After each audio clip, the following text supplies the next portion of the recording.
I, Karl, Gary, promise not to lie and manipulate your consciousness into other lies and manipulations that other people believe. Well, how cool would that be if our politicians took that oath? Chances of that happening are very slim.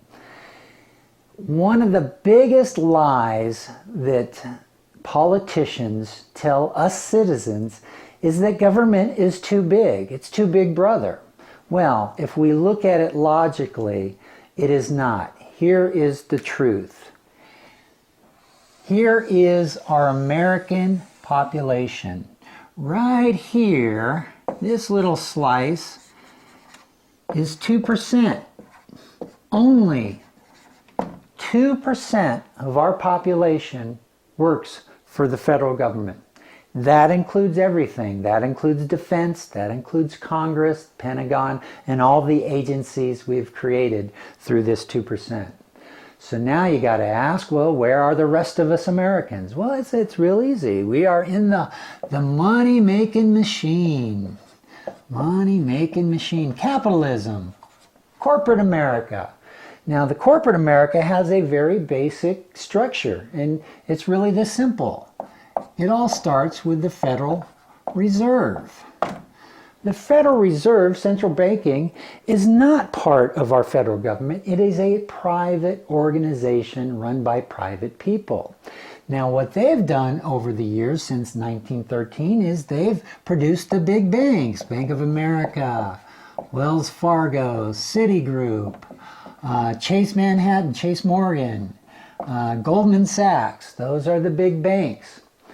They own the Fortune 500 companies. They fractionalized money and produced all these corporations. They are the stockholders. You know, they don't create money and just give money away for free. Oh no, that doesn't work. It's either a loan or stock options or owner. You know, that's exactly how the Fortune 500 companies was built. That is industrialization. This is old money tied to oil and carbon. This is the structure running the world, not this 2%. They dictate everything down to the federal level. This is broke, not government. These are the people that are not taking care of the population, not government. In fact, government is the opposite. Government is the portion that takes care of the people. We are the ones that do Social Security. We are the ones that have the FDA. We are the ones that Department of Labor. We invented those structures to fix this structure that is drastically broke. Now, part of this problem, why it's so broke now, is there used to be a 90% tax rate on this structure. That no longer exists. That's down to 40%. Under 40%. So fractional banking now pays less taxes to government, so now they got more money. And what are they doing? They're holding on to this money. They're squeezing it. They don't want to give up oil and carbon. They don't want to really change the world because, well, they're in control. They got power, external power. Now, because of this lack of taxing going to the federal government so we can create programs to fix these people are starting to fall out. I mean, the middle class is just disappearing. I mean, where in the 40s and 50s, we had a system that can actually tend to these people. Well, that's not true anymore. That is just going bye-bye. Now, this is the old money. We have something new coming out of the corporate structure. It's called the high-tech industry. And these people are a different breed. It is new money. It is sharing. They want to fix the world. They're bringing in technology to actually change the structure. They want to go to solar. They want to get rid of oil and carbon. Unfortunately, this 98% of how we operate with money affects this group. It corrupts them too, to a certain degree. You know, they fight that. So that's really the structure of America. So when somebody tells you that oh, government is broke, it's not. Government works just fine. It's these people that that infect the government. This is broke, infecting our federal government to where we're always fighting, trying to fix this. We want to fix it, and they want their rules, and they want to leave it broken the way it is. Now this structure, this central banking structure, is copied by other nations. China, Russia, India, go all the way up to the G20. They all have, well, every nation's got a central bank, but these are the powerful ones. They're doing the exact same thing. Their government is not controlled by the government. It's controlled by the bankers, by the central banking. Putin is one of the richest men in the world because he has control of the military and central banking.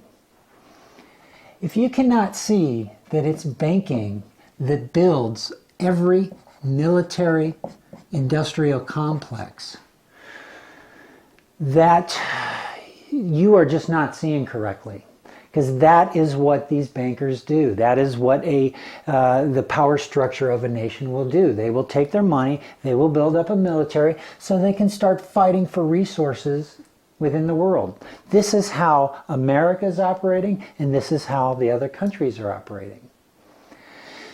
Now, there's big changes coming, and a lot of changes people aren't seeing. Now, one of them is oil and carbon. I do believe that we will solve the oil and carbon problem.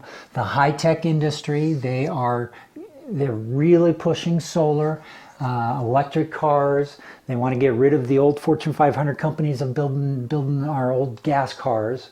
So that I do believe we'll get that problem nailed down. But after that problem, there's another problem, and it's just as big. Automation is coming through the tech industry. We're going to get to the point where cars won't drive themselves. We won't need taxi drivers.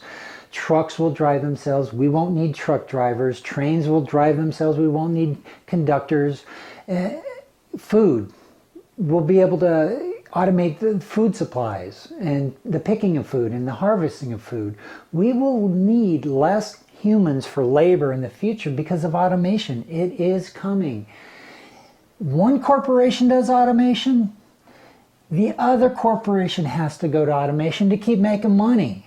They're going to fight over automation. Other nations will fight over automation. Right now, we are sending our jobs to China to build our stuff.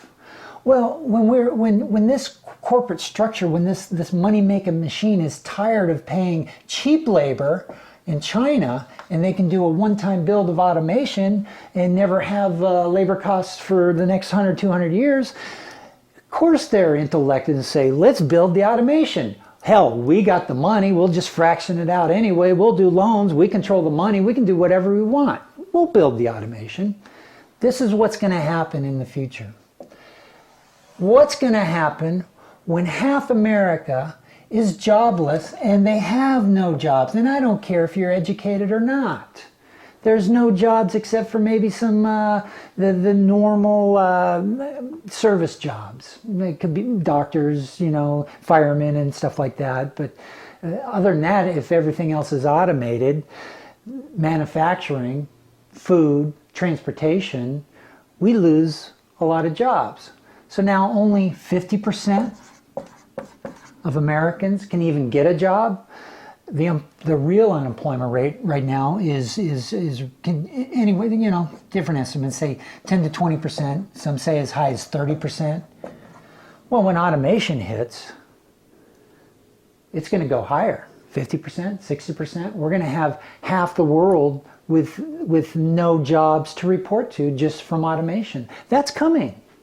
We can't avoid this, just like we can't avoid the carbon problem. These really are the two big fundamental changes in the next 100 years. So what's the solution? Well, I'll cover it more, but I'll just go over it quickly. GOT, Global Organization of Technology. What we do is we take all this money from all these countries, all the way up to the G20, and we build automation for the whole world. We take our destructive money that we build guns and bombs with, that is definitely not helping the world, and we turn it into compassionate building, and we start building the automation grid across the whole world for everybody. Because automation doesn't care about class. It doesn't care about status. It doesn't care if you still got a lot of money, because it's up and running and self-producing. It can feed us, it can house us, it can transport us. Automation can do a lot more than people with money running the money illusion. I'll cover more of the God, but this is the truth. This is how America operates and the world operates. This is highly destructive, as we can tell, because these corporations refuse to take care of the small guy. They have no intention of taking care of the small guy. They only take care of the people that are making money for them. And that is very relative. I hope this helps for you to see it clearly. Government was never big. It is extremely small. 2% of this population cannot fix the 98% of the world that is screwed up in capitalism. The fight for money. 2% can't fix that. It's going to take a lot more than 2%. In fact, it's going to take the G20s to finally get their act together and start realizing the intelligent solution for the world is a global organization of technology where we all pull together and we start building technology that is free for the world, minus the lies and manipulations and the distortion that money causes. I really hope this helps you to see the world clearly, because this is what no one's going to tell you, and this is the truth. Except for maybe Bernie Sanders. I like him. I hope you do too.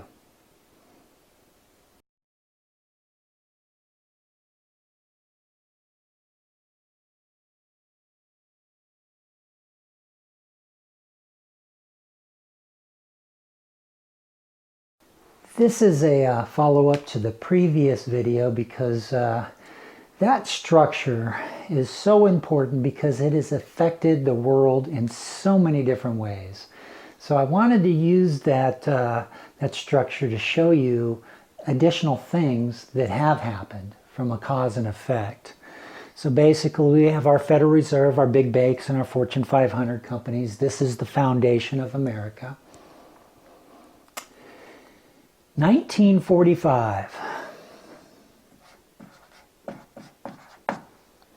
This is when things did not go right. After World War II, the UN started, and they tried to bring the nations together. But we did something very stupid, extremely stupid. During World War II, America and British, we lost less than 1 million lives. Russia paid the biggest price. 20 million lives, and that's because Nazi went into Russia and started killing people. But here's the point. Russian blood paid for our blood, and what did we do? We cut them off from being an ally. That should have never happened, especially with the UN forming. Who made that decision? Well, 1% of our population is trying to fix this broken structure. So the big brother aspect of this structure is the military-industrial complex, the Pentagon, the newly formed Pentagon. They're the ones that made that decision not to share atomic weapons with Russia.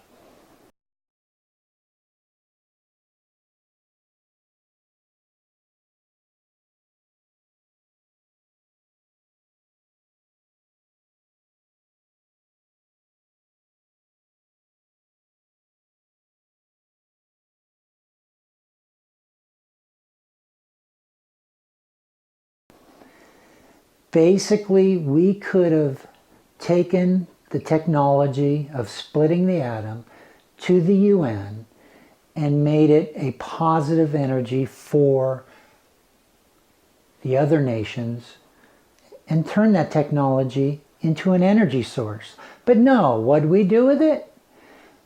We hoarded that energy. We hoarded that technology. And we started building weapons. All kinds of weapons. What did that force Russia to do? I mean, Russia's sitting there looking at America, these companies that actually built the Nazi regime in the first place. They built the infrastructure. And now America's building all these weapons, nuclear armaments. Well, of course they had to do the same thing. Our path started their path. They did not start first. We did. We're the only nation to build the bomb and use the bomb. Well, of course that would scare the hell out of Russia. How could it not?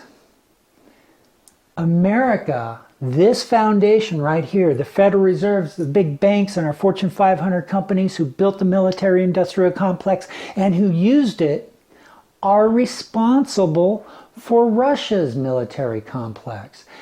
If we went to the UN, we could diverted all that. We could have got away from that, all that insane building. But that's not what these guys did. Why? Well, comes down to they were big banks, fractional banking. They can do a lot with that free money that they were just creating. They wanted to go down the industrialization to materialism path. Now, materialism is all about oil because our products are built with oil. So we needed oil. So what did we do? We went right to Saudi Arabia. They had 2 gigantic oil fields. We started doing business with Saudi Arabia. Be our business partner. So we can sell that oil on the open market, mostly to America, so we can build all the crap that we want to build. Why do you think the 50s was just inundated with all these new products? Voila. Well, guess what? The Arab region, they really hate interest. They believe that banking should be done with a loan. You loan $10, you get back $10. They believe interest is evil. And guess what? They're right. They do not like the banking principles. Well, there was a person that grew up in the Saudi family, Bin Laden. By the way, he's dead now. But Bin Laden looked at his nation doing business with this evil money, interest, to the materialism. What did he do? Became a terrorist to fight this system. That's exactly what happened. That was the first step to terrorism. Next was we tried to set the same thing up in Saudi Arabia and Iran with the Shah. Well, what happened there is that country did not share the oil wealth with their citizens. So they kicked our butts to the street. And a civil war occurred, which created more terrorism towards America. They hated us. All because our business plan didn't work. Here's the truth about governments falling apart. When you have the wealthy at the top and they do not tend to the people that actually do the work inside the country and they remain poor and they live in slums, those people will unite and tear down the structure. America is unique by that one fact, that at one time this structure built a middle class, and this middle class was happy, delusionally happy with their materialism, but they were happy enough not to destroy the above structure of wealth. Well, can you see how that's changing now? All right, so now Iraq proves something else. Once again, we went into Iraq to set up a system of taking our oil companies there and putting their oil on the market. And it failed, and it fell into civil war. But here's the interesting thing. To stop that civil war, we paid Sunni rebels money, hard cold cash. We were flying cash over, we gave it to them. Lo and behold, the civil war stopped.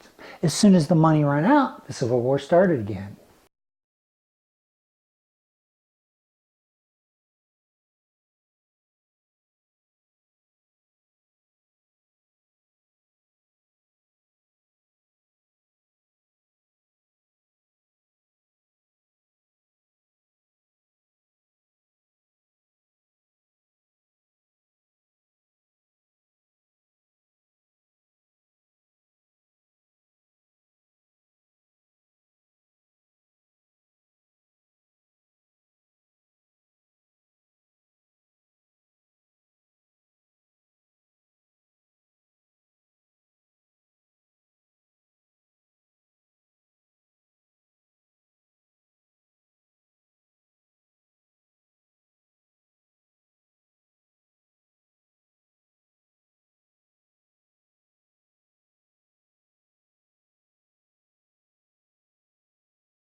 Syria, perfect example. Syria, they have oil. They're treating their citizens horribly. Those citizens are uniting to tear that structure down and build a new state. Hopefully, maybe they'll build it like Kuwait, where Kuwait is oil rich and they've got no terrorism, because it's a country that filters down the oil money to their citizens, giving them free education, free health care, free vehicles, free everything. They take care of their people. So the people are extremely happy and don't want to tear down the government. If Syria gave oil money to their citizens, do you think there'd be a civil war? Do you think they'd be trying to tear it apart? Do you think they'd have to call Russia in to save their oil supply that Syria sends to Russia? No. That's the truth that the politicians and even our American education will not teach cause and effect.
This structure actually shows us something else too, if you look at it. Who do you think Big Brother really is in government? Our population is 2% of government. But where is Big Brother? Is it in the 1% that is actually trying to fix the structure? You know, the 1% that believes in the FDA, Department of Agriculture, Department of Labor, the 1% that's actually doing good things for humanity? No. It's in the other 1% of the military-industrial complex. Big Brother is CIA, NSA. That's where Big Brother is. It's not in the 1% trying to fix it. It's in the other 1% of government that's attached to this. The banking structure, the capitalism structure, the greed structure, the materialism structure. This also shows us one other thing. Where do you think the 1% of society is? The wealth. That Occupy Wall Street movement, where we got all crazy about the wealthy 1%. That tech industry produced Bill Gates. His public wealth tops out at $35 billion. That is a drop in their bucket. The real 1% can build armies. Microsoft could never build an army. This structure built an army. The other 1% of the world, Russia, can build an army. China can build an army. India can build an army. Central banking, the people behind these private organizations and want to remain hidden are the real 1%.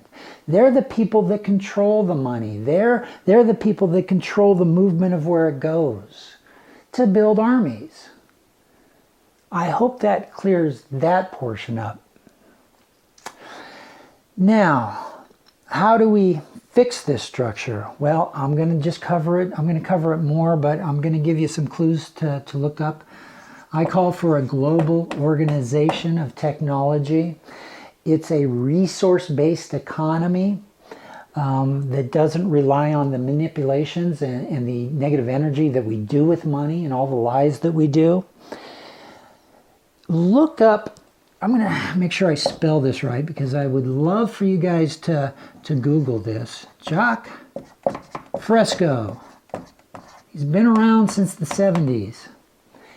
He's the one that saw automation coming first. He's the one that saw automation can bring peace. He's the one that saw automation can take care of everybody on the planet. Please check out his Venus project. I believe it's down in Florida, but that is what the global organization of technology can do.